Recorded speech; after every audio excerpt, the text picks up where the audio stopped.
Welcome everybody. Today we're going to be looking at the EconomyPlus DataPack. I think you guys will like the features in it.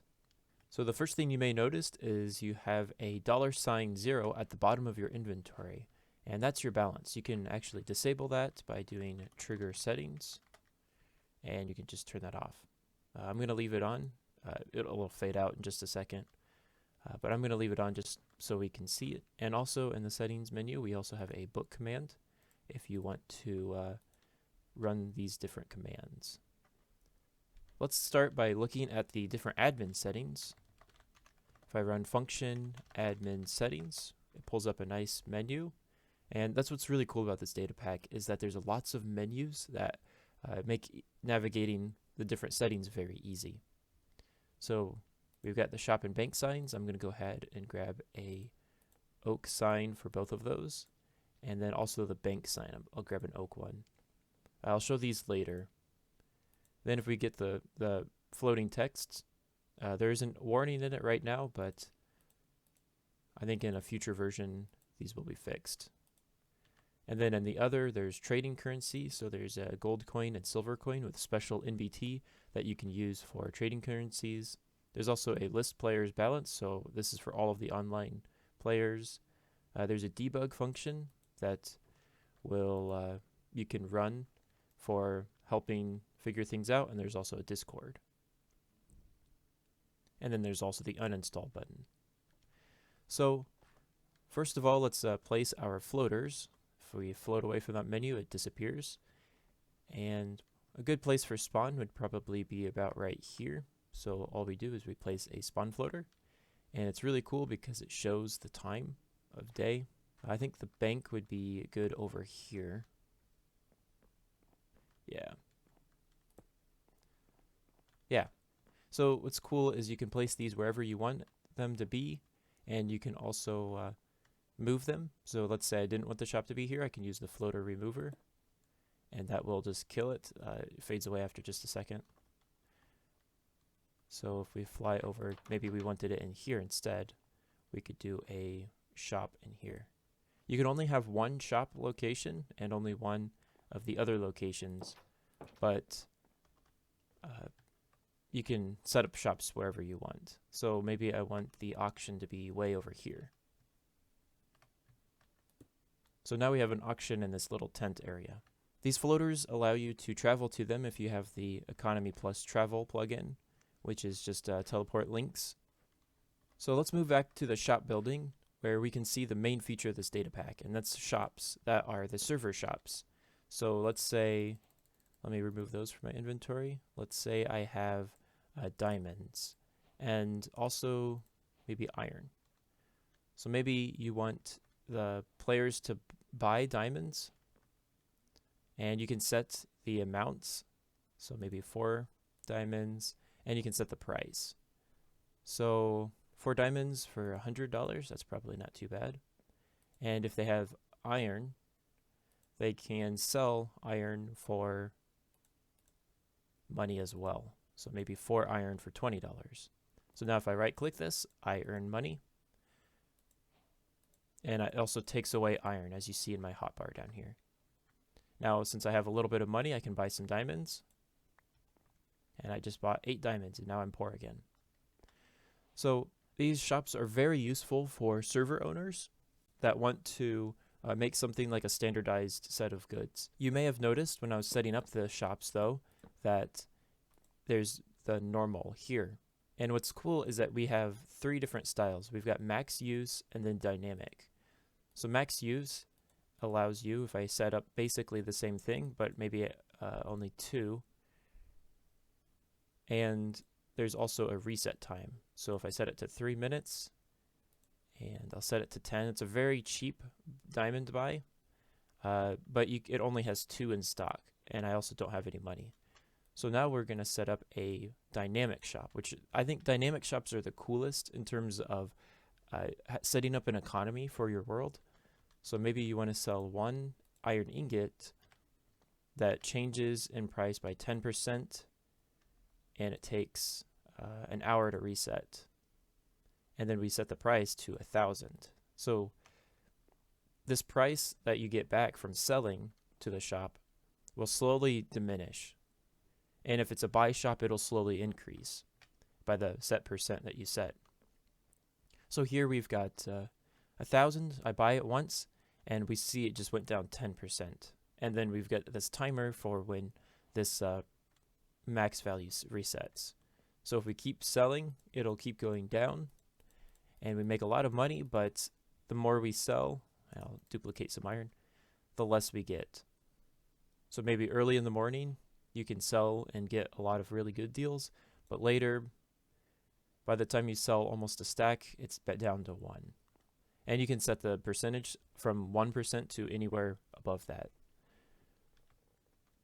So now we can buy the diamonds, and we can see how the max use shop is. So I bought 4 diamonds for $10, and I buy it again, and now there's a 3-minute cooldown before the shop resets. So that's the admin shops. They're very cool for setting up different things, and they have a lot of flexibility. They also support NBT, so we can show that off real quick. So let's say you want to sell these books, these EconomyPlus book, and just one probably. That way you can't duplicate them and get a bunch of villager trades. There's a cooldown by default for getting this book, just to prevent that. But see, I sold that book. If I give myself a written book, it won't sell because it's not the same item. So I'll break those. The shop system is very cool. Also on this floater, you can see that there's players earned and also a player spent that shows how much money the players have spent in the shop. And the players earned has shown how much money the players have earned in the shop. So earlier we placed a bank floater. As we see here, there's a balance in vault 510. And this vault is kind of an interesting concept because the more players spend, the more money goes into the vault, but the more the players sell or earn, the less money comes out of the vault. So this is like the server's balance, basically, is the best way of thinking of it. So anytime you have to pay for something, the money goes into the vault. And anytime you earn something, the money comes out of the vault. So also in the bank, we can have a command or a sign for the bank. With this sign, we can open up the bank terminal. You can also do this with trigger bank. But here we can do a bunch of different things. So you see I have $10,165. Let's deposit some of that into our bank. So we deposit $1,000. And maybe I didn't want to deposit all of that, so I can withdraw 100 back. There's also a loan system. So I just took out a loan of $100, and then you can slowly pay money back. So if I pay $10 in credit, I now have 115 left. And the best way of seeing your debt is doing trigger balance, and you can see I have $115 in debt, and my rate is 0% because I have a credit score of 0 right now. That's right, there's a credit score system in this data pack. So the higher your credit score is, the lower your debt rate is. But once you get above 0, once you get at 0, which is no credit score, then your rate is set to 0, so you can have time to recover that. What's cool is you can set up an auto pay system, and with this auto pay system, we can use minimum payments, which means it's going to add this money, how much we auto pay on top of the minimum payment. We can either do that, or we can just pay how much the loan is, how much debt is increased, because by default the minimum payment is just what your debt is increased to. There's a lot of features for server owners so that they can set up their economy just the way they want to. So now let's look at this data pack through the eyes of a player rather than the server owner. The biggest feature that you can have is player shops, and that's very cool. So maybe you have a extra few arrows, or you don't like playing with archery, maybe inside of this building. So let's say you want to sell arrows, and it's quite simple. You just do a trigger market, and it converts the sign that you're looking at into a market sign. So to use it, and set up your shop, you just right click the sign. You can either buy or sell arrows. Let's say I'm a Fletcher and I want to sell arrows, and I can see how much I want to sell. So maybe 2 arrows, and I can sell it for $10. So now this sets up the shop to be somebody else can buy 2 arrows for $10.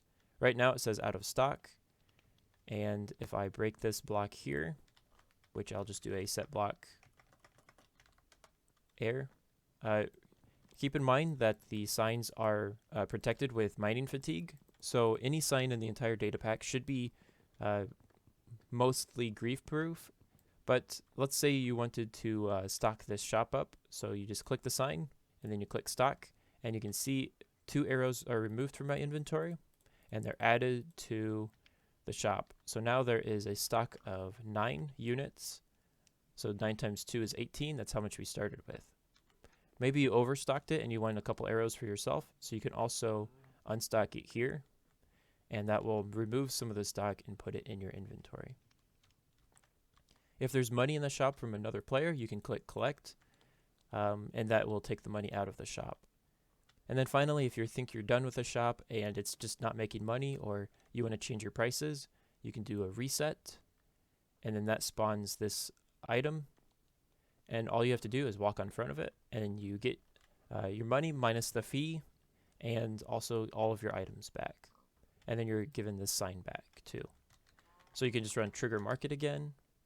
Maybe I want to buy arrows from other people, so other people are selling to me, and it's going to be half that price. So now I stock it with my money rather than my arrows because I want to buy for people. So the stock is $35, which would be 7 units. I can get 14 arrows with $35. Again, if you reset it, you get your money back plus what it costs for the shop. So this is the most useful, very cool feature for this data pack because it allows you to buy and sell from other players. Another way to buy and sell from other players, let's say this pig wants to buy some of my arrows that I'm walking around with. You can just do trigger sell, and that will allow you to just sell arrows just right here.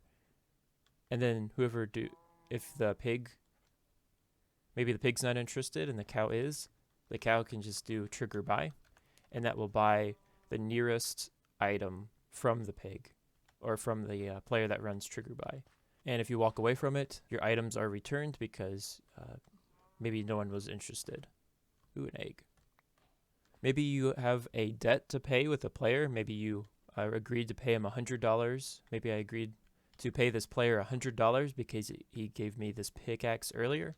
What I can do is trigger pay, and that will just allow me to pay any player that's nearby. Of course, it's not working because there's no players nearby. This is for multiplayer, and this works based on the nearest player too. Another thing you can do is trigger status, and that tells you how much time is left before different things happen. So in 6 minutes, I will gain bank interest, and in 53 minutes, I'll earn a playtime reward, and my debt term ends in 6 minutes. So I have to pay the next debt term. So I'm going to go ahead and force the debt term. Oh, and I just set the time today, and it looks like the debt term ended.